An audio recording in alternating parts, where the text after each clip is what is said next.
kalitaan sa ating mga choir, special numbers, of Nornis family, kung saan ay siya po yung bagong mag-ibig si salamat sa Panginoon sa mga bakahan.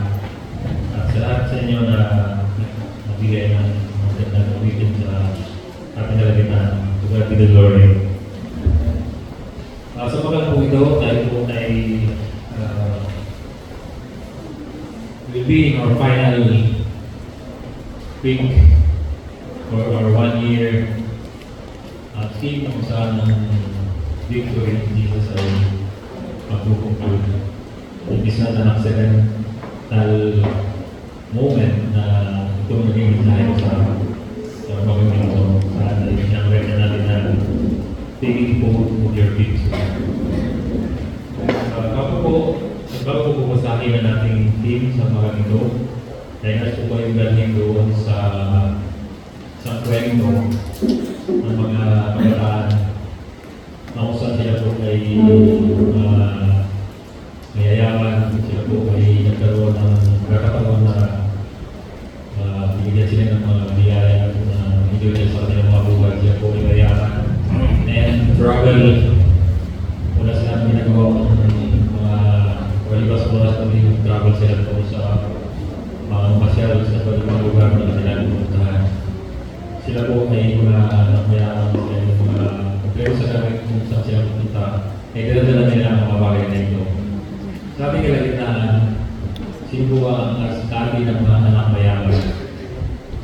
Meron po ba rin sa ating kalagitnaan?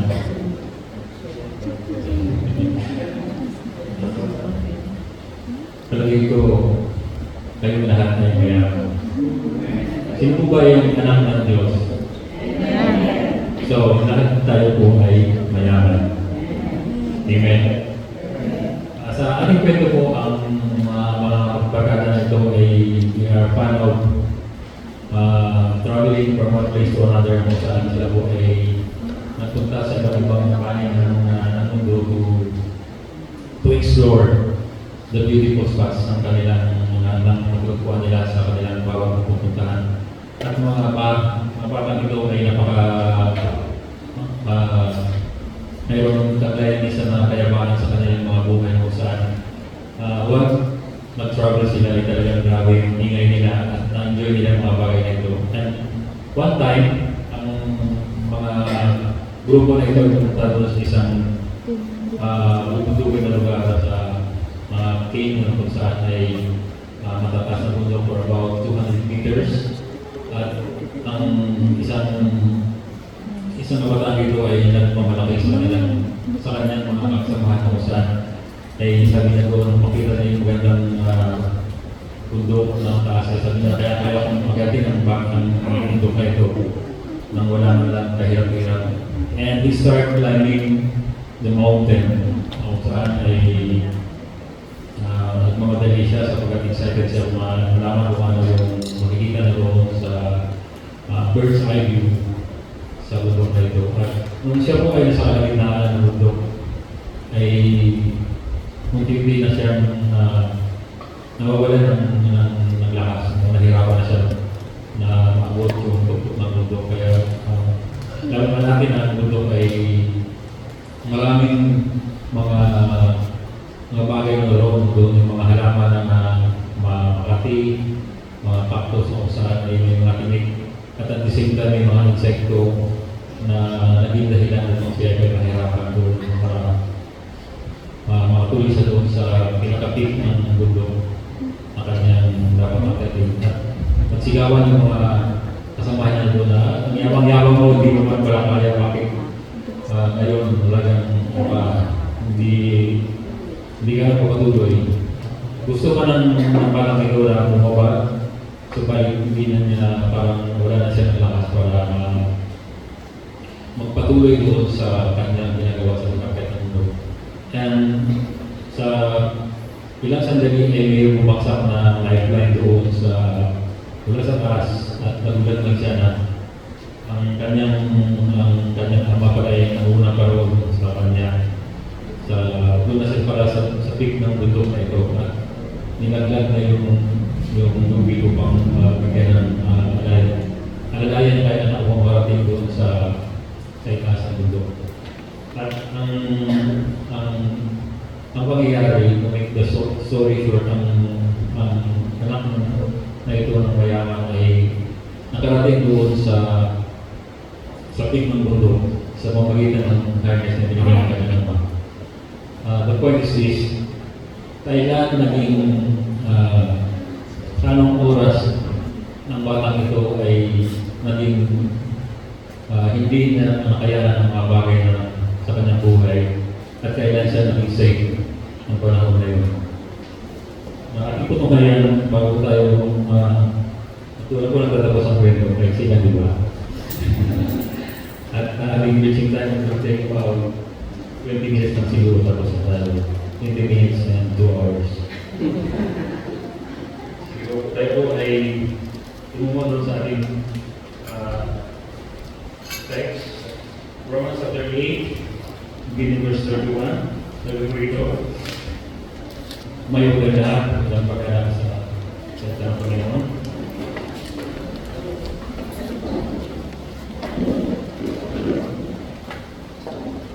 Verse 31, ano bang ating sasabihin sa mga bagay na ito? Kung ang Diyos ay kakampi natin, sino ang laban sa ating buhay? Siya na hindi pinatiliit ang kanyang sarili, anak kundi ibinigay dahil sa ating lahat. Bakit hindi naman ibibigay sa ating na walang bayad ng lahat ng mga bagay? Sino ang magpagsakdal ng anuman na laban sa mga iniran ng Diyos? Ang Diyos ay maaaring ganap. Verse 34, sino ang magpakatol? Si Cristo Jesus na namatay? Oo, iyong nabuhay ng muli sa mga patay na siyang sa kanan ng Diyos na siya namang namamagitan dahil sa atin. Verse 35, sino ang magpaghiwalay sa atin sa pag-ibig ni Cristo, ang katigatian, ang isan, o ang pag-uusig, o ang pagdutong, o ang kahubaran, o ang panganib, o ang taba. Verse 36, kaya ng susulat, dahil sa iyong kami pinapatay ng buong araw, kami ay nabilang na para mga tupak sa patayan. Verse 37, hindi sa lahat ng mga bagay nito, dahil hindi sa mga pagtatupad sa pamagitan niya sa atin ay uminit. Ang verse 38, sapagkat ako ay naniniwalang tubos na kahit ang kamatayan man, kahit ang buhay, kahit ang mga lider, kahit ang mga panguluhan, kahit ang mga bagay na sa lubuyan, kahit sa mga bagay na darating, kahit sa mga kapangyarihan, and verse 10, kahit ang kataasan, kahit ang kababaan, kahit ang alinang nilalang, ay hindi mapagpilulay sa atin sa pag-ibig ng Diyos na nasa kay Cristo Jesus na Panginoon natin. Tayo po manalangin. Our Father who art in heaven, praise and thank the Lord sa mga ito na binigyan mo kami ang iyong mga banal na salita. Ang mga Diyos ay diyan ito ng buhay. Puso na ba sa amin kung magamit ng Panginoon sa mga araw-araw na namin umuhay sa mundo ito. Salamat po Diyos sa iyong pag-ibig na patuloy na nabigay sa mga buhay ko kami ng kapangyarihan na maunawaan natin ang banal na salita.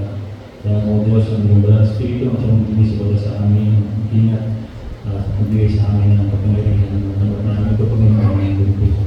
Pinagkitiwala namin sa lahat ng bagay. Pinagbuhay ang salamatan sa Panginoon Jesus. Amen.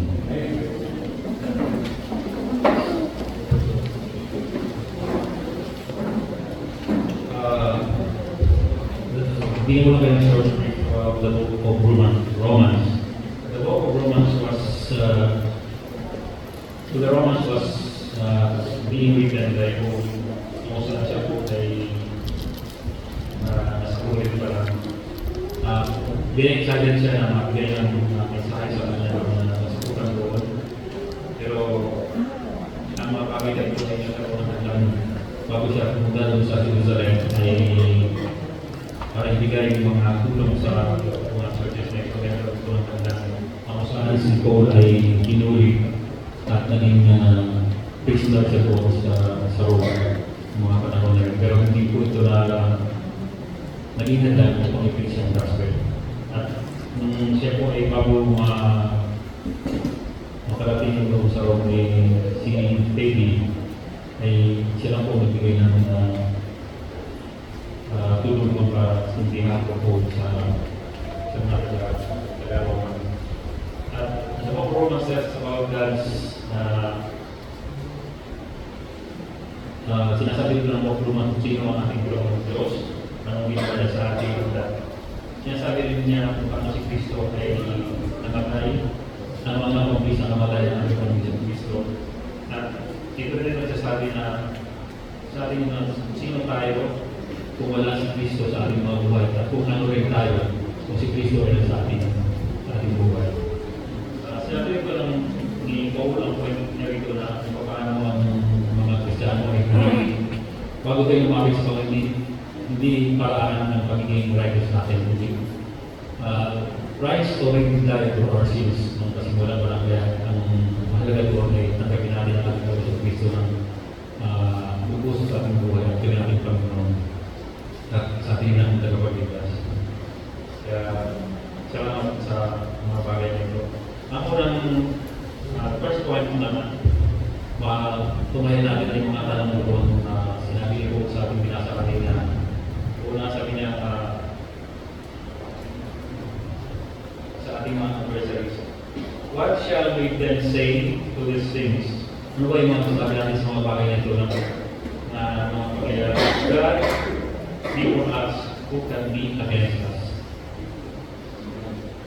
Sabi na ng mga komentary na bakit sinabi dito na if God is for us, who can be against us? Ang supposed to be nasasabihin na daw doon ay since God is with us. Ang Diyos ay nasa atin na kaya hindi ko na makapaglaban sa sino man sa atin. But ang mga bagay na ito ay binigyan ng ay malagang ni Paul sa kanyang sa kanyang sulat ko sa Romans, mga taga-Roma, kung saan ang Panginoon Kristo ay ang kanyang purpose sa kanyang kamatayan ay para magkaroon po tayo ng katagumpayan sa ating mga buhay, marami po tayo maranasan ng mga troubles in life ay naging victorious tayo sa pamamagitan ng kanyang ginawa sa ating mga buhay. The word as, sabi ko rin na if God is for us, who can be against us? Ang word na as ay hindi ko nangangulugan na para sa lahat ko ng tao ang salita ito na if God is for us, who can be against us? Kasi marami nag-claim na ang God is for us, who can be against us. Not all people who proclaim that God is for them ay yun na kundi yung mga tao lamang na nagsuko ng kanilang mga buhay sa ating Panginoon Kristo, na nagtanggap sa ating Panginoon Kristo bilang Panginoon sa sariling tagapagligtas na makapagsabi lamang na if God is for us, who can be against us? At sa mga bagay na ito, ang maraming tao na nag-declare sa kanilang mga buhay na ang Panginoon ay kanilang kilala. Pero sa totoo, hindi po sila talaga ang totoong mga tao na nagmahatag ni Panginoon Kristo. Kasi ang mga tao ito ay hindi naman talaga ginagawa ang mga bagay na ginagawa ng Panginoon sa kanila. Sila po ay mga tao na sa bibig lamang hindi na ginagana ng Panginoon, hindi sa kanilang mga puso. Maraming tao hanggang sa ngayon ang magsasabi na sila po ay totoong mga Kristiyano. Sila ang totoong mga hinirang ng Diyos, mga son of God. But makita natin ang kanilang mga buhay. Nang nagbabasa ako sa mga great teacher ng Panginoon, nakita ko ng failure sa kanilang mga buhay na saan they are good preacher. They declare the word of God with all the power.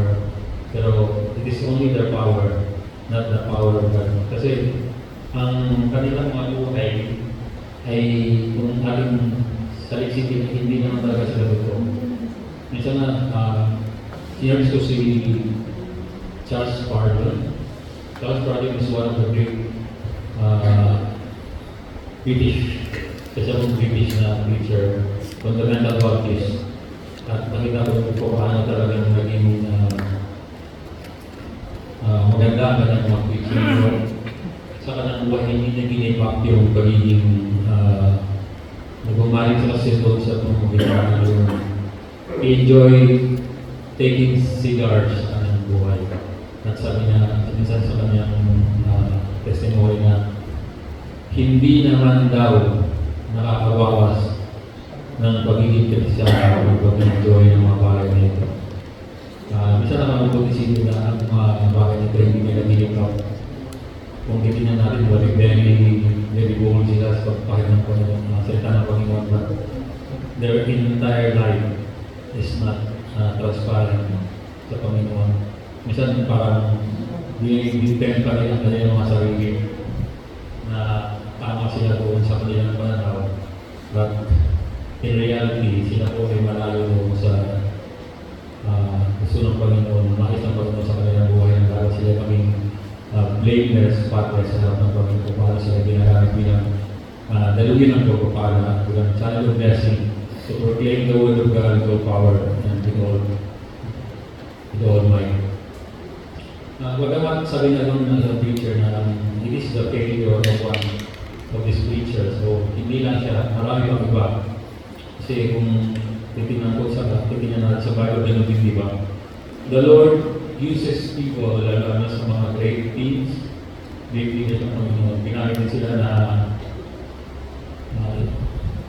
mightily, pero they have also weaknesses in their lives.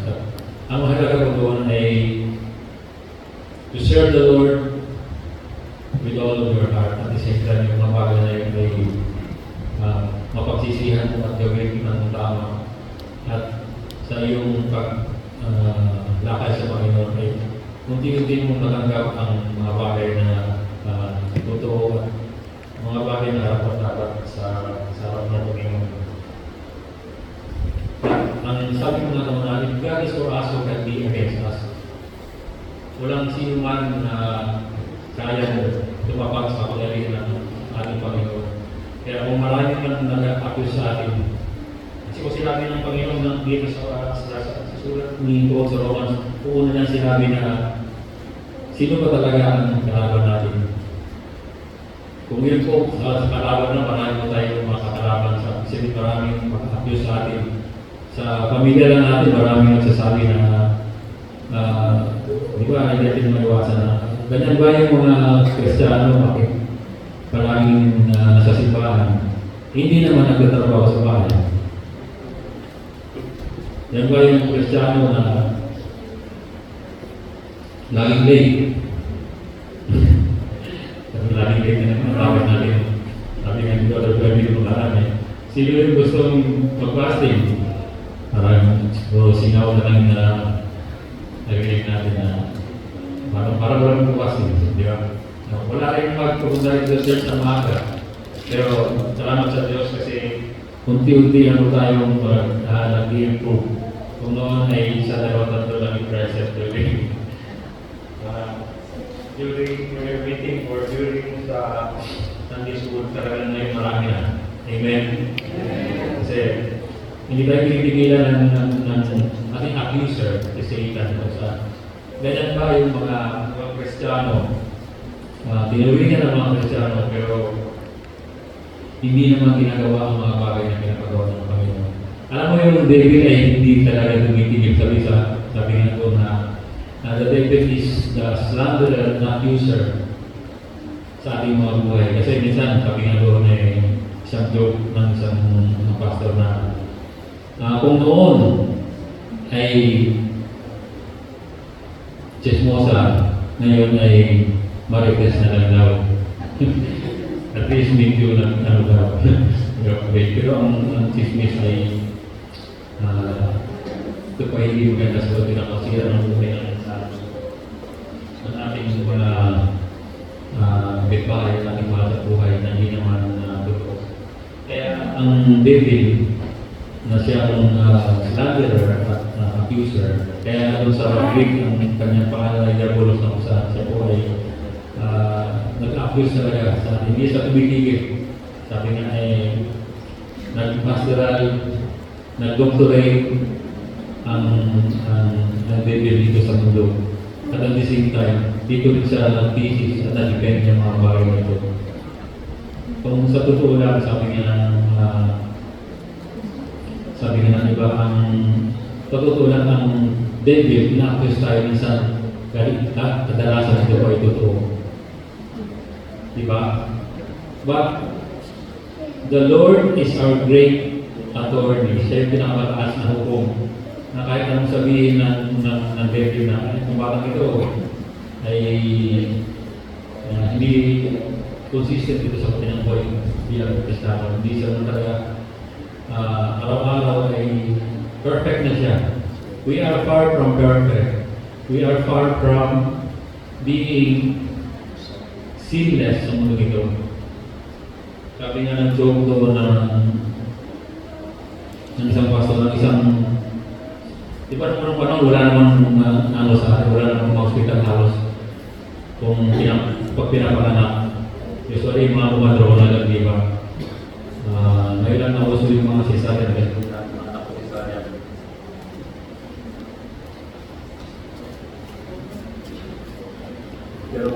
Pero salamat dahil nagkaroon ng breakthrough sa medical field kung saan hindi nahirapan ng mga magulang. Pero naman panahon, ang kumatrona ay doon lang sa mga probinsya kung saan siya po ang maging dahilan upang magkaroon ng maluwal ng mga nanay ang mga bata ng ayos. Pagkat magkulang ng hospital, sila po ay naging katulong ng mga nanay upang magkaroon ng ayos na bata. At sa isang banda, ang kumatrona nito ay nung tumulong sa akin ay at siya na hinugas ng kanyang after na nagkaroon. After na pinanganak niya yung bata at sa kanyang paghugas ng pansin na wala na yung kanyang wedding ring. Sa kanyang isip niya baka naiba ko lang doon sa mga bago pumunta nito. Pero kapag hinugasan niya yung bata, napansin niya na yung kamay ng bata ay nakatikop o nakasara. At nung binuksan niya ito ay nakita niya yung wedding ring doon sa kamay ng bata. Posible ba yun? Na ang bata ay nagnakaw pa ng maliit pa lang siya. Alam ko, it is impossible na ay posible dahil ang bata ito ay wala talaga yung kabuang isip na yung mga bata nung hindi sila nakakita paano siya na nakuha yung singsing doon sa kumatrona. Ito po ay totoo, wala naman na pangyayari ganito. It's just kwento o joke lamang. Ang kwento doon ay wala po nung nag-meet pa tayo ay dahil na po tayo ng kasalanan. We have already inherit our sins from our magulang natin na unang papaya. Walang sino man ang malinis sa ating mga buhay. Naging malinis lang tayo sapagkat sa ginawa ng Panginoon Jesucristo sa krus ng Kalbaryo kung saan siya po ay tinakot niya ang ating mga kasalanan. Kumalitan ang kanyang victory sa krus ng Kalbaryo ay magkaroon din tayo ng katagumpayan sa ating mga buhay. So, kaya laging provisional daw ang Panginoon na kailangan natin humingihan kapatawaran sa ating Panginoon. We have to ask forgiveness for our sins, pagsisihan natin sa katabi natin siya na ligtas. At the same time, sa araw-araw ng ating buhay ay lagi tayo humingihan ng kapatawaran sa ating Panginoon. Kung sabi nga ng isang Christian family, 80 years old na siya, pero ang kasalanan niya daw ay wala. Isang beses lang daw sa isang araw. Pero kung bilangin natin, isang beses sa araw, this is only 365 days sa isang taon. Ay kung 80 years, ilang kasalanan ngayon. Marami, di ba? Pero ang sabi ng Panginoon, kung tayo po ay magtitis sa ating mga kasalanan, humingi ng kapatawaran sa ating Panginoon, gano'n ang karami ng ating kasalanan, tayo ay patatawaran kayo sapagkat ang kanyang pag-ibig ay walang kapagparan. The steadfast of the Lord never ceases. Kaya lagi tayo pong lumapit sa Panginoon kung tayo po ay magkakala. And question number 2, who shall lay anything in charge of God's elect? It is God who justifies. So sa maraming kaso na ating natangkap sa ating kalaban, ang Panginoon ang mag-justify. Doon sa pagkamatay ng ating Panginoon sa Kristo, bago siya pinako sa krus, di ba meron doon sabi ng komentaryo, mayroon doon mga judges doon sa left hand, sa right hand ng unang mga punong sa hindring sa harap ng ating Panginoon sa Kristo. Kaya nga, si Kristo ay naupo doon sa kanang kamay ng ating Panginoon in honor sa kanyang ginawa sa krus ng Kalbaryo. Doon sa left hand, ang mga scribe o yung secretary sa ngayon, doon sa courtroom, ay ang lahat ng parusa ay nakalista doon sa left hand. Lahat ng parusa na doon sa isang criminal ay ipapataw. Ililisa ito ng mga isang scribe. At doon naman sa right hand ay nakalista rin kung ano ang dapat gawin o gawin doon sa sala na kanyang ginawa. Yung magiging righteous judgment kung saan karoon siya ng kalayaan sa kanyang kasalanan. Bilang ating Panginoon Kristo sa mga naupo sa kanang kamay ng ating Diyos, siya rin po ang magbibigay sa atin ng acquittal sa mga bagay ng ating nagawa ng kasalanan. Kaya ang Panginoon Kristo ay He's seated at the right hand of God para ipaglaban ang kaso at ipanalo ito to win the victory over our crime. Kaya yan po ang ginawa ng Panginoon ko sa kanang ng Panginoon Kristo. Wala na pong sino man ang kayang makakasa sa atin sapagkat ang mga bagay na ginawa natin ay pinagsisihan natin at mayroon na tayong bagong pagkatao. Sabi nga ng iba na, pabalik-balik lang yan. Parang palit na sila ng iyon. Ganun pa rin. Pero God is molding us. God is taking us from glory to glory. Hindi naman ibig sabihin na tayo po ay namilikot sa Panginoon. We are flawless na. But we are growing. Tayo po ay lumalago sa ating pananampalataya. Kaya nga sa ating pagkakitaan, tutusin marami sa atin ay gusto na mag-quit. Maraming, hindi lang dito sa church na marami ang natinanong sa mga pastor na bakit kailangan ng mga pastor mag-resign during Mondays. Yung bakit kailangan paratingin ang Lunes para mag-resign o mag-resign doon sa pagiging pastor nila. Kasi nasa kanilang sarili ang paglilingkod sa Panginoon kung saan tinapos talaga nila yung pag-preach nila doon ng linggo bago sila mag-resign. But actually, nung natapos na yung araw ng linggo ay hindi na nila tinuloy yung Lunes sapagkat sa isip na nila yun na resign kasi mayroon. Lalo na pag-focus sa mga liblib na lugar, di ba? Wala naman talagang parang walang comfort doon. Kaya ang mga misyonero nung araw ay grabe yung kanilang naranasan. Hindi ka tulad ngayon talagang yung iba naging misyonero, hindi yun yung sila. Kasi marami sila talaga. Pero ang point ko doon ay ang Panginoon siyang nagpo-protect sa isa sa atin. Ang importante ko doon ay i-preserve natin ating mga testimonies sa ating buhay bilang Kristiyano. And number 3 question ay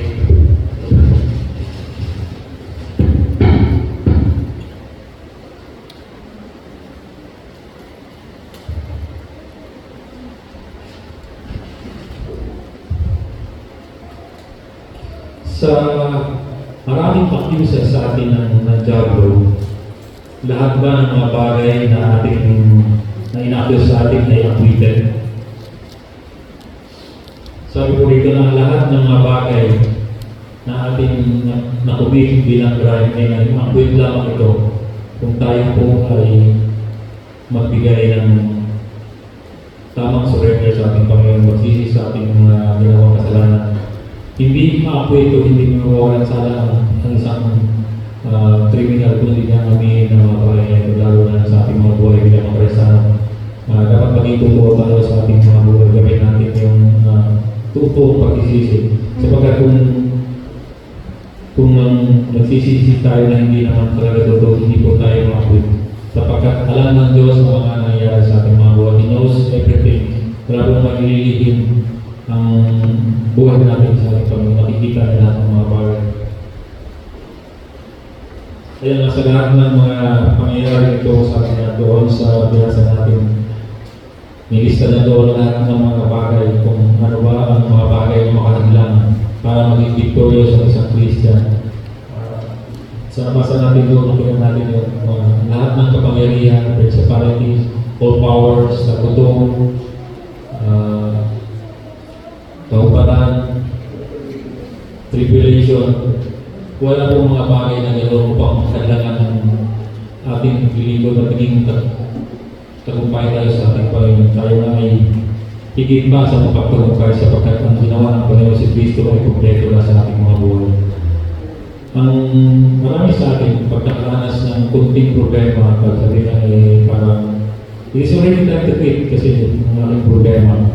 Pero kung totoo po niya na hindi po nagtatapos ang buhay ng Kristiyano doon. Kung totoo ang Kristiyano, you have to continue sa sarili kong testimony ng araw.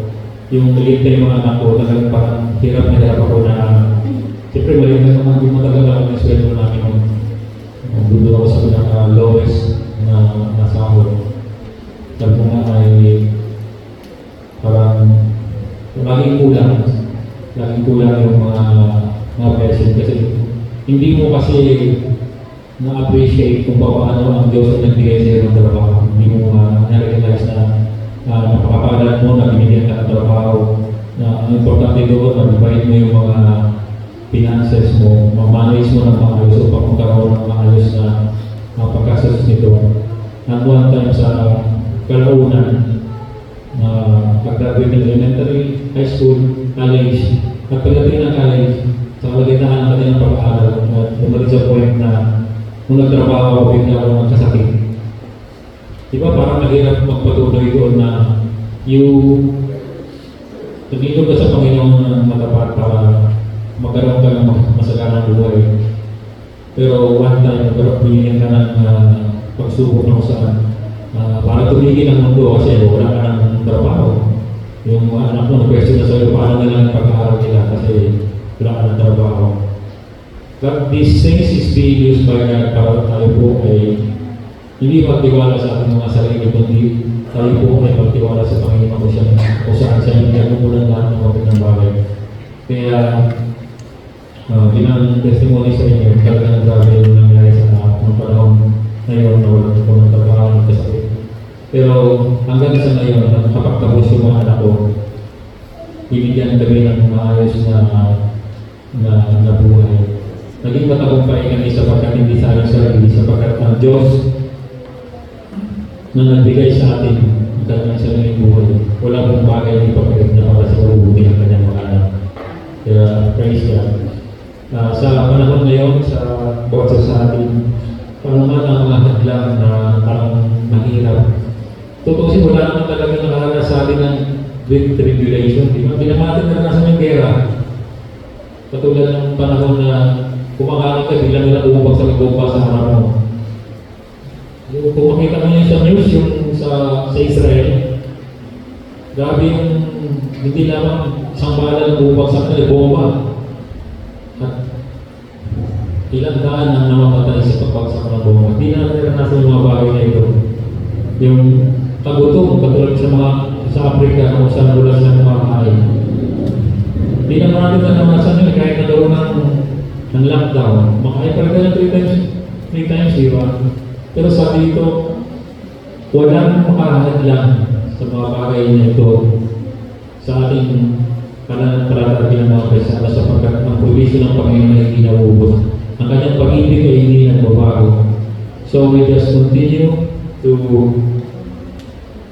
savor sa mga pagpapala natin at nasa sa ating Panginoon.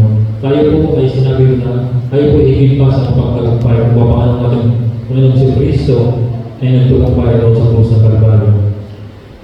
Ang tagumpay ng ating Panginoon ay hindi lamang tagumpay ng unang panahon. Isipin na ilang century, ilang siglo na nakaraan, ilang libong taon na nakaraan. But the victory that has been won by Christ ay naranasan natin bilang mga Kristiyano, bilang kanyang mga anak. Kaya tinawag tayo ng higit sa mapagtagumpay. Ang Greek word na more than conquerors ay sa Greek word, isa lang po itong salita at tinatawag na Copernicaw o Hypernicaw kung saan ay dito kinuha ng may-ari ng Nike ang word na Nikaw kung saan is victory or conqueror. At tayo po bilang mga Kristiyano ay higit pa sa mapagtagumpay sapagkat ang ating Panginoon si Kristo ay nagtagumpay na noong unang panahon. At ito po ay nararanasan ng bawat Kristiyano ang pagiging Copernicaw or more than conquerors. Ang pagtatagumpay ng bilang mga Kristiyano ay hindi nakasalalay sa ating sarili, sa ating gobyerno, sa ating mga magulang. It is only given by God individually. Kung tayo po ay totoong na tumanggap sa ating Panginoon, ang mga bagay na ito na naranasan natin. We are more than conquerors sapagkat ang tagumpay ay binigay ng Panginoon si Kristo dun sa krus ng Kalbaryo. And lastly, sabi ko sa iyo, 20 minutes lang. Sabi ko doon na no one can separate us from the Word of God. Walang makapag-iwalay sa atin sa pag-ibig ng Panginoon sapagkat ang kanyang pag-ibig ay napakapangyarihan. Sa ating buhay bilang mga anak ng Diyos ay minsan sa ating mga anak, hindi man lang dito magulang pero maranasan ng mga magulang na naman ang hirap bilang magulang ay ipinaparanas niya pa rin sa kanyang mga anak kung paano sila magmahal. Yung sakripisyo na dapat nilang gawin ay binigay nila upang magkaroon ng magandang buhay ng kanyang mga anak. Kaya napakapala ng mga bata ng kanilang magulang na nagsakripisyo sa kanilang mga buhay upang magkaroon ng tagumpay, magkaroon ng success sa kanilang anak, magpag-aral ng maayos.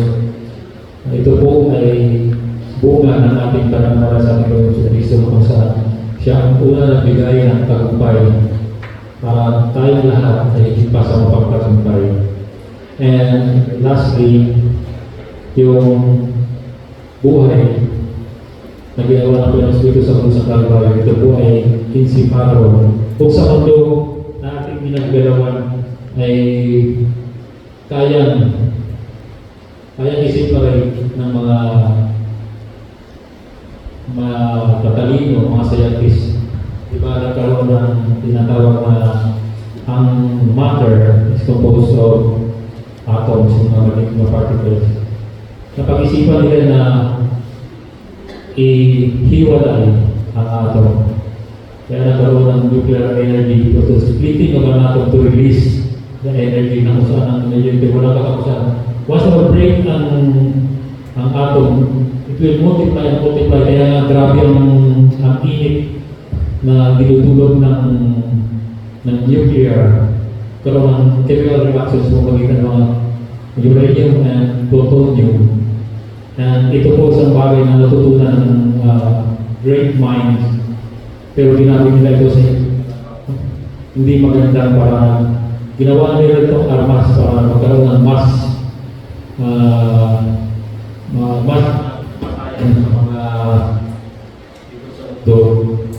maraming namatay sa nuclear bomb ng panahon ng World War II. Diba isang bagsak lang ng ng nuclear bomb sa Hiroshima at Nagasaki.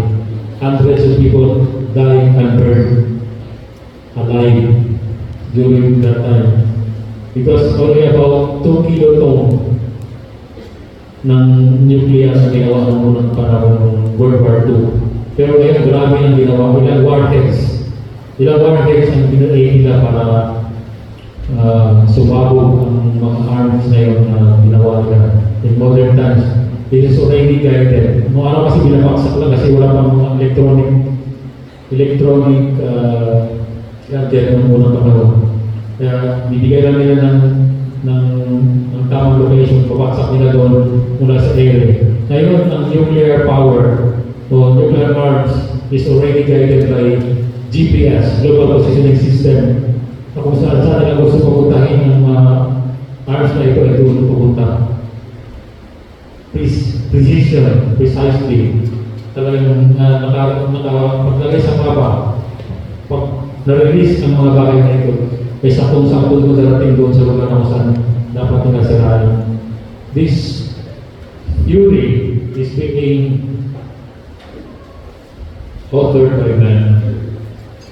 Kaya maraming buhay ang hindi na-preserve. Kung maraming buhay na wala, that's supposed to be ang nuclear ay it is good for energy, not for destruction. Kasi ang nuclear power, sa ngayon, grabe ang na-develop ng Amerika. Meron silang pag-iig na nuclear reactor which is being driven by water reactors. Hindi na siya yung delikado katulad ng mga unang 1980s na ginawa nila.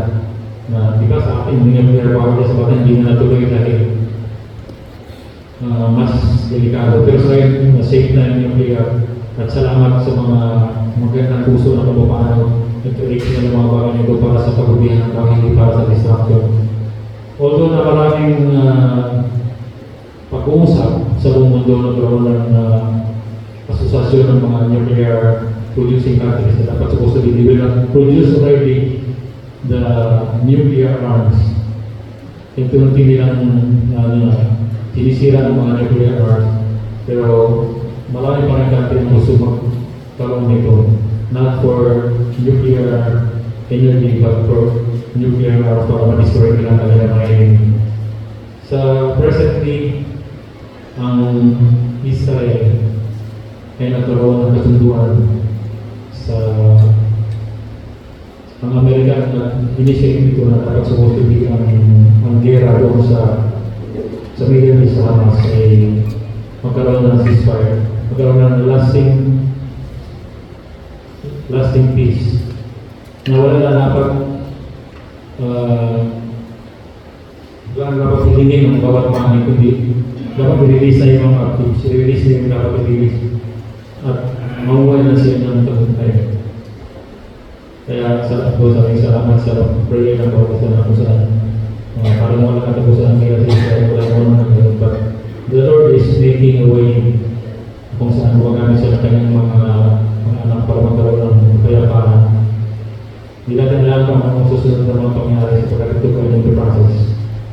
Sabi nga po, ang mga bagay na ito na pinalitan lang ko, maaaring it is a great invention, great discovery na i-separate ng mga bagay na ito. Pero sa ating nabasa kami na walang bagay na papatiwalay sa atin sa bagay ng Panginoon sapagkat yan po ang pag-ibig na hindi nagmamalo, hindi nagtatapos. Ito po ay sabi nga sa kanta, they are paving and great their faithfulness. Kaya huwag po tayo magginawa na magsilbi sa ating Panginoon, ikot sa ating Panginoon. Ang mga bagay natin maranasan, siya nagsasabi na we are more than conquerors through Christ Jesus. Kaya kung sa ating bagay na meron po tayong naranasan o meron tayong mga bagay na hindi natin manawa ng mga buhay ng problema. Ang pangako ng Panginoon, no one can separate us from the love of God. No one can ever condemn us. Walang sino man ang mag-condemn sa atin. Kundi ang ating Panginoon sa Kristo, ang siyang ating great defender sa mga bagay na ito. He will release, kung ang lugar ay release an unlimited source of energy.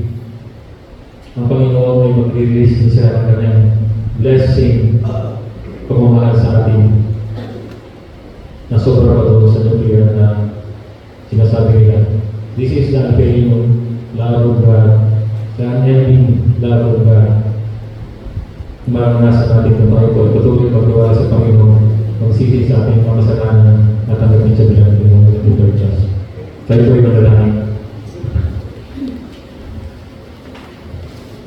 Our Father, who art in heaven, we present the Lord sa mga ito na nilingin mo sa amin ng salita. Salamat po Diyos sa iyong ginawa sa Diyos ng Kalbaryo, kung saan kami ay naging higit pa sa pagkakapay. Pagkakapayan mo ang your one over death and hell, wala naging victorious sa mga buhay. Lord, saan gagawin na nakakalasan namin kapatid, sila na po ay problema personally, sa pamilya, sa hanap buhay. Ang dalawa niya ng Diyos ay ikaw pagigil sa kanila ng kapayapaan at inuwa sa kanyang mga buhay. Nawa ang aming pagtitiwala sa iyo ay magagawang ng reward ng Panginoon sa pagiging pangako sa iyong mga buhay. That will strengthen us because of the victory sa aming mga buhay. Salamat po Diyos sa ginawa mo sa Kalbaryo, sa iyong pag-ingat sa amin sa araw-araw. Kaya po Diyos, kami ay patuloy na magtiwala sa iyo, patuloy na mahalin ka. In whatever situation that we are facing right now. Salamat po Diyos sa buhay ng mga kapatid na narito, na bagamat maraming bagay na nagkaroon sa kanila. Sabagat pinili nila Panginoon na kung talagang ito pagkinulat ka sa panig sa Espiritu at Pagkakataon. Salamat po Diyos sa kayaan ng aming paglingkod at pagsama sa ipang pangalan. Lord, bless your people, this congregation. Now, Diyos, makita nila na sila'y patuloy magtiwala sa ipang pangalan. Pinupuli na ito sa lahat at sa lahat ito sa matalis na mga Jesus. Amen.